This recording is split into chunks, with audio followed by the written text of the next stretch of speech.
You're listening to I Am a Pain Patient with Mary Ann.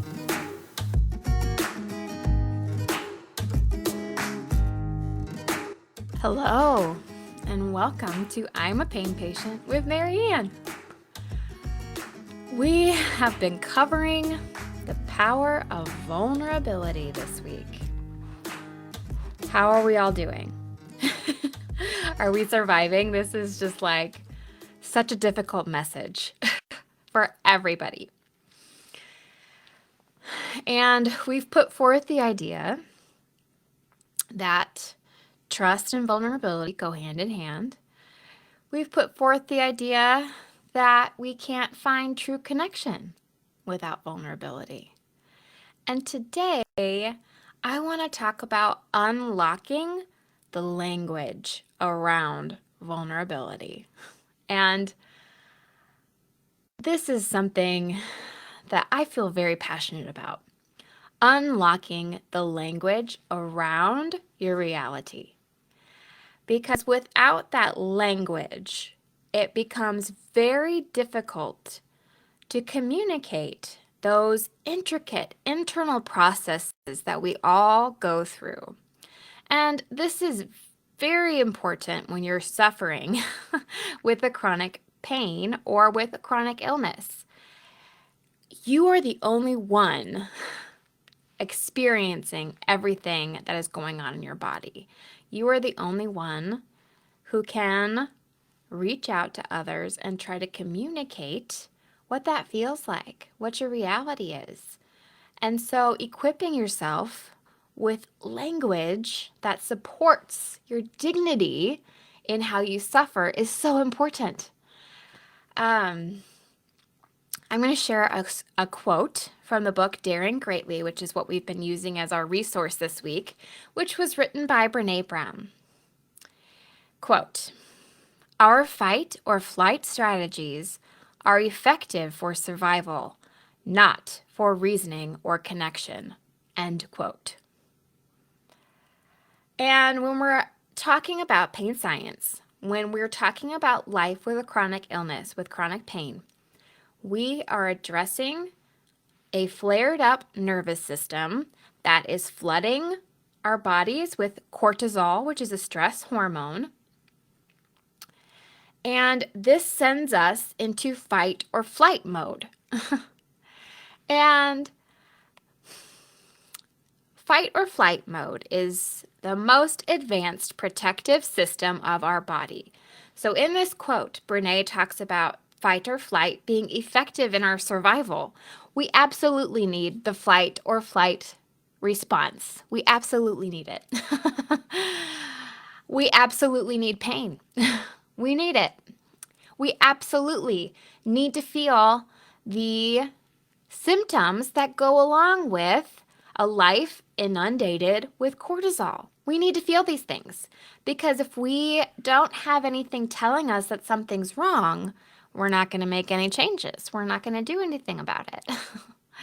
And where we're trying to pivot our perspective here is that in the instance of persistent pain and chronic pain, our nervous system is flared up. It's sending cortisol levels. It's increasing your awareness. It's making you feel unsafe. But, for instance, in my story, my chronic pain stemmed from a whiplash injury. And whiplash injuries are soft tissue damage that take 8 to 10 weeks to heal. My pain after that point became persistent. And that is an instance of your nervous system getting it wrong. Sending the pain signal even though your tissues have healed. So the reason I bring that up too is because the fight or flight mode is not effective for reasoning or connection. When we're in fight or flight mode, we think that we just need to tuck it all in, don't talk to anybody, just keep running, just keep hiding, just keep fleeing, whatever it is. And maybe we'll be okay at the end of it. But in the case of persistent pain, as I mentioned in my story, I didn't share my reality with other people for 3 years. I lived a facade. I only had surface deep relationships. And I deprived others of that deeper connection. And I deprived myself of that deeper connection, the connection that would have drawn me forward into something better, into a full life. Now, when we're talking about unlocking language, it's important to set some definitions here. So all week, we've kind of been referencing shame resilience. And so it's important to differentiate shame from guilt. Shame is that self-talk that I am bad. Guilt is that self-talk that says I did something bad. A very simple example of that. When I'm parenting my kids, we've got a very high-strung family. Each of our children is autonomous. They're unique and unrepeatable, and they're in charge of their choices. We have 2 daughters struggling with kind of some sensory processing issues, and 1 daughter who is on the autism spectrum. And so when we're talking about some of the behaviors that these internal processes kind of draw out, it's important to use language like, oh, you're not bad. This behavior is not acceptable. So instead of when you're punishing them, say, oh, that was bad. You're bad. You're naughty. Say, that behavior was naughty. That behavior was bad. Because if we change how we speak about these things, we're going to effectively help our children have shame resilience in the long run. And it's important to greet ourselves with shame resilience in this way too, with self-compassion. I did something bad. I am not bad. And that's embracing our realities. That's cultivating that spirit of compassion for ourselves. We all have faults and failings. We just do. We all do. And so when we are met with those natural faults and failings of our personality, of our temperament, of our Enneagram number, we can greet ourselves with compassion. I did something bad. I am not bad. So when we're cultivating shame resilience, there's 4 pieces that I want to bring up and make us aware of. The first piece is being aware of your triggers. This is so important. It's important in every arena of your life, and especially when we're talking about chronic pain, because wrapping words around your triggers can really help you advocate for yourself. So with my chronic pain, being aware of the triggers in my body, for instance, I was a bookkeeper for 8 years, and during my recovery from chronic pain, I was a bookkeeper. And bookkeeping is a lot of repetitive movement, and I did not have that vocabulary during those 3 years that I was kind of hiding out. That repetitive movements flared me up. That's another set of words that I didn't have available. So I would reach all the way to extension, another set of words that I didn't have available. Reach to extension to grab a check, maybe. Pull it back all the way, in front of me, and then reach to the keyboard and type. Without the language around what was causing me pain, I was not able to help people help me. And so it's the same with shame. Be aware of those triggers. I, on the Enneagram, am a 1. And the 1 is the moral perfectionist.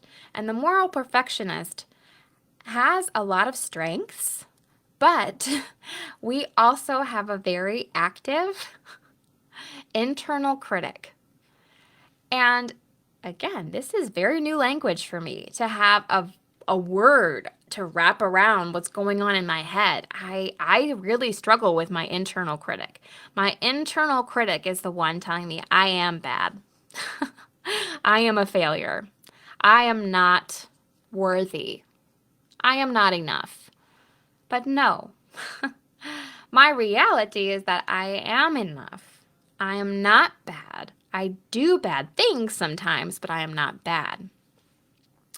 And that leads us to this reality check, which is the second piece that I'm going to put forward for cultivating shame resilience. So we're aware of our triggers. We have language to wrap around our triggers.